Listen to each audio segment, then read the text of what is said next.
Kolostrum itu kan kita tahu kandungannya dengan dibandingkan dengan susu biasa, susu yang setelah kolostrum keluar cairan yang biasa dari ASI, dia organik tapi cepat saji karena langsung masuk dengan nanopartikelnya masuk ke dalam pori-pori atau celah-celah pohon dan stomata-stomata daun tumbuhan itu. Assalamualaikum warahmatullahi wabarakatuh. Kita kedatangan dari Pariaman, dari Padang ya?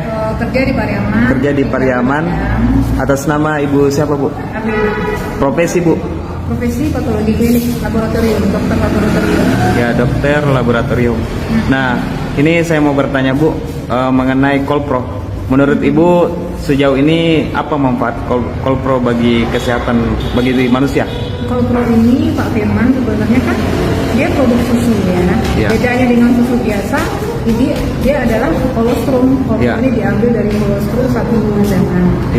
Nah, kolostrum itu kan kita tahu kandungannya dengan dibandingkan dengan susu biasa, susu yang setelah kolostrum keluar cairan yang biasa dari ASI sapi itu. Nah, itu akan mengandung ingredient atau zat nutrisi yang beberapa kali besar dengan yang punya susu biasa.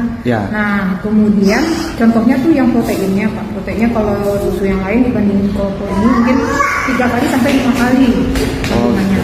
Kemudian yang nggak kalah pentingnya di dalam Kolpro, di dalam kolostrum itu kan istilahnya generiknya kolostrum tuh Pak Firman. Mereknya dia Kolpro, PT Renat bikin Kolpro gitu kan.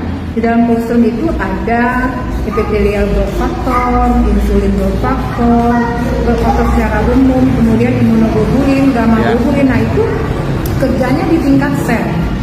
Nah, jadi kalau ada kerusakan sel, nah ini yang berperan.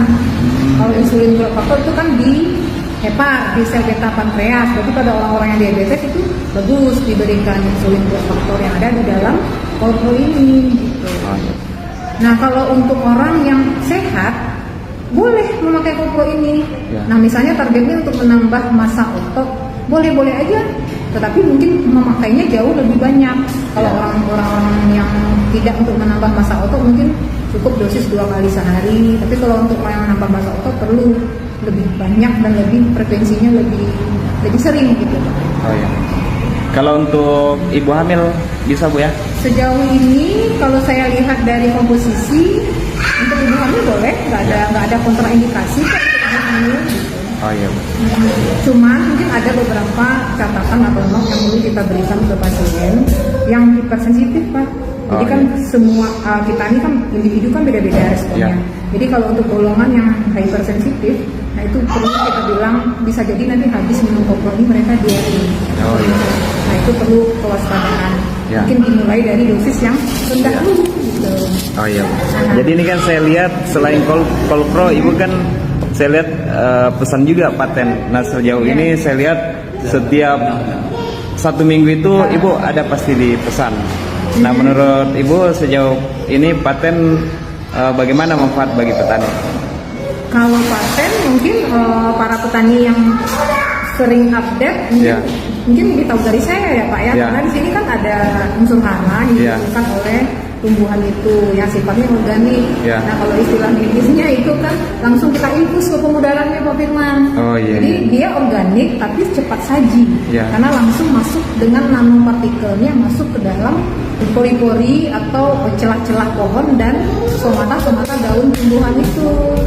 Nah, unsurnya lengkap kalau paten ini. Itu baik yang paten pupuknya maupun imunnya. Tapi imun ini ada tambahan nih istimewanya Pak Firman untuk booster sebagai booster ya.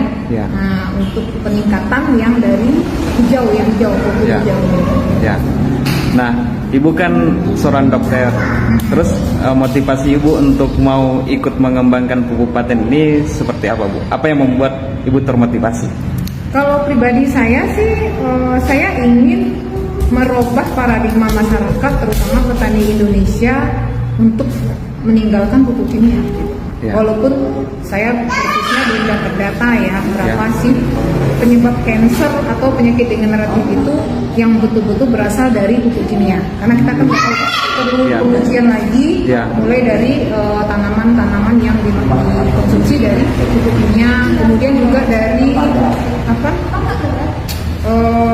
kontak langsung pada saat orang itu meracik pupuk kimianya, dan juga dari inhalernya, maksudnya melalui hidungnya. Nah, kita kan bisa aja namanya kimia ya Pak ya, itu ada resikonya. Dan itu tentu dari sisi kesehatan ini nggak bisa dibandingkan gitu. Jadi ada hubungannya Bu ya, dari organik ke kesehatan bagi manusia.